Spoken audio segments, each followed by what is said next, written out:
Bonjour à tous et bienvenue dans ce nouveau tutoriel. Donc dans cette vidéo, nous allons apprendre à utiliser un nouvel outil très puissant et très souvent utilisé par les traders professionnels, l'oscillateur stochastique. Donc nous allons commencer par paramétrer l'outil d'analyse que nous mettons à votre disposition dans la partie outils de notre site. Tout d'abord, dans l'onglet Instruments, vous allez pouvoir choisir la valeur sur laquelle trader. Ensuite, dans l'onglet Chart Type, vous allez sélectionner l'onglet Line Chart pour un meilleur affichage de la courbe. Ensuite, dans l'onglet Timescale, nous allons nous positionner sur 5 minutes.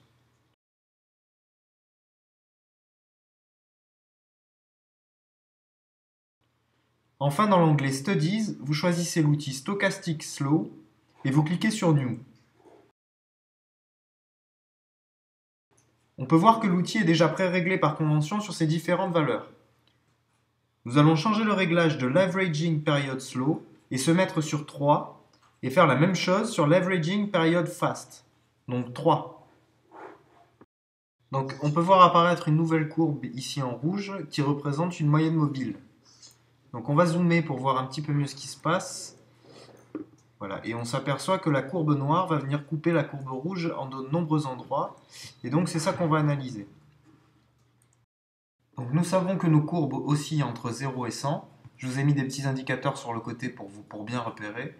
Et le principe de cette méthode sera tout simplement de repérer les endroits où nos deux courbes vont se croiser en dessous de la barre des 20 et au-dessus de la barre des 70, comme on le voit sur le graphique. Donc je vais dézoomer un petit peu pour qu'on voit sur du plus long terme tous les endroits où j'aurais pu parier. Donc voilà, on voit bien que je vais prendre mes trades à la hausse lorsque la courbe noire va croiser la courbe rouge du haut vers le bas en dessous de la barre des 20. Et je vais prendre mes trades à la baisse lorsque la courbe noire va croiser la courbe rouge du bas vers le haut lorsqu'elle descend en dessous de la barre des 70. Donc on va le faire tout de suite. On peut voir que la courbe noire vient couper la courbe rouge du haut vers le bas et qu'on est bien au-dessus de la courbe de la barre des 70. On peut voir notre indicateur là sur le côté qui indique 68,49.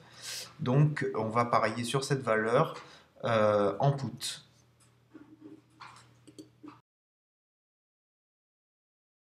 Voilà, et donc on va passer en accéléré pour aller voir directement le résultat.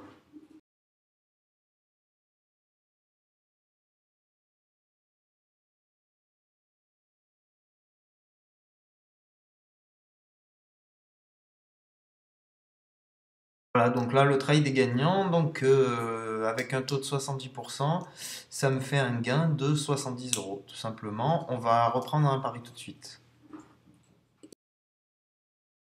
Donc là, on peut voir que la courbe vient couper, la courbe noire vient couper la courbe rouge du bas vers le haut. On est légèrement au-dessus de 20, on est à 22, donc on va quand même essayer de prendre ce pari. Donc on va parier 100 € en call, c'est-à-dire à la hausse. Et donc là, on va passer en accéléré pour aller voir directement le résultat.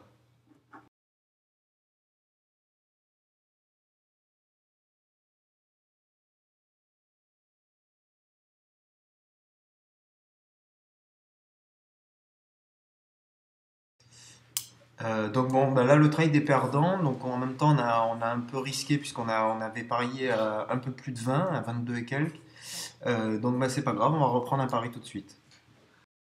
Donc la même chose, on voit que la courbe noire vient couper la courbe rouge du bas vers le haut, donc on va parier, on est légèrement autour de la barre des 20, donc on va essayer, on va parier à la hausse, c'est-à-dire en call.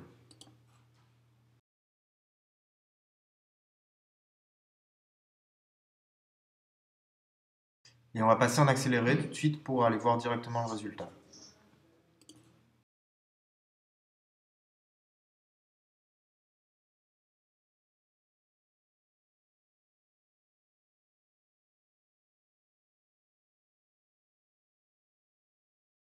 Voilà, donc là le trade est gagnant, donc ça nous fait encore un gain de 70 € puisque le taux était à 70%.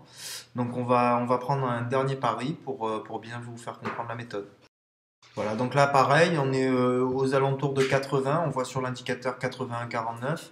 Donc, on va parier en put cette fois-ci, donc sur cette valeur toujours. Euh, on va le faire tout de suite.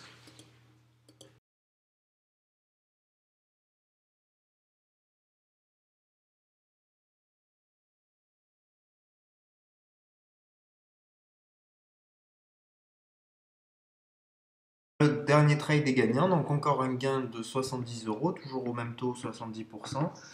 Donc voilà, j'espère que vous avez bien compris cette méthode et qu'elle vous sera efficace pour vos prochains trades. Et je vous dis à bientôt pour une prochaine méthode. Au revoir.